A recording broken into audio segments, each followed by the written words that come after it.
In my experience, whenever I listen to that voice, or whether you call it voice, energy, part of yourself, doesn't really matter. No? If I act on that, the outcome is always suffering. It might not result in an immediate crash, but to give that room is a very, very slippery slope. And I mean, it's so understandable. I, I understand really everyone who comes to that point and says, you know what, I've tried so hard and just nothing seems to be working. Then why even try? Damn it all. Yeah. But then there's tremendous inner conflict, because at least I experience it as acting against better knowing. To me, it feels like a lack of self-respect and self-love. And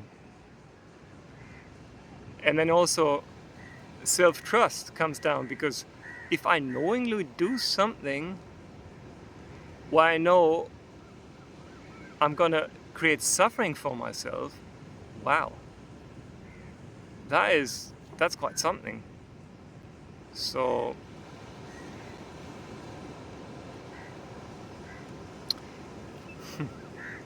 and still it happens. It might not have the dramatic consequences on a physical level that it can have in my case. But I think more or less everyone will experience some form of this phenomenon. So I think it's a very relevant question, and unless one is really aware of this playing out, we don't really have a chance. So, and then it becomes interesting. Because if we then turn it around and bring in some curiosity and say, I wonder why this is actually happening. Let me slow it down. Let me experience this in slow motion. Let me really, really stay tuned and try to catch it when it happens. Let me see when that train enters the station. And instead of cursing it, instead of trying to look away, instead of pushing it down or denying and ignoring it, no. I become excited because, I'm being presented with the opportunity to experience this in a fully conscious way. And this is absolutely glorious. I think whenever we do this for the first time and we see the train comes but we don't jump on, and now the train calls and calls, yeah, dude, like Indian trains, but I just don't jump on the train. And then the train leaves the station and I'm still on the platform and I'm free. This is absolutely glorious. This is so beautiful.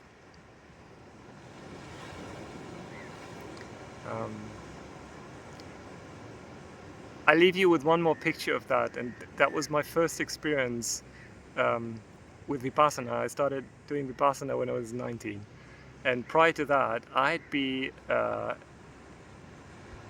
would say completely incapable to be in a romantic relationship, because it would just trigger me right, left and center. I would just get into these weird contractions, and then the only way for me to get out of contraction was basically to remove myself and then wait for the system to loosen up, to relax. So what I found with Vipassanā, because you train yourself to stay present with the physical sensations. So the picture I got there was, there is this wave coming in. And I can freak out because of the wave, or I can just go, oh look, there's a wave coming. Let's see. And you just stay with the wave. And then the wave builds up, intensity builds up, becomes, reaches its peak, peaks for some time and then calms down again, and well, back to baseline. And if that can be experienced within a minute, two, a few seconds, and afterward you're back to baseline, for me that was such a miracle that that is possible.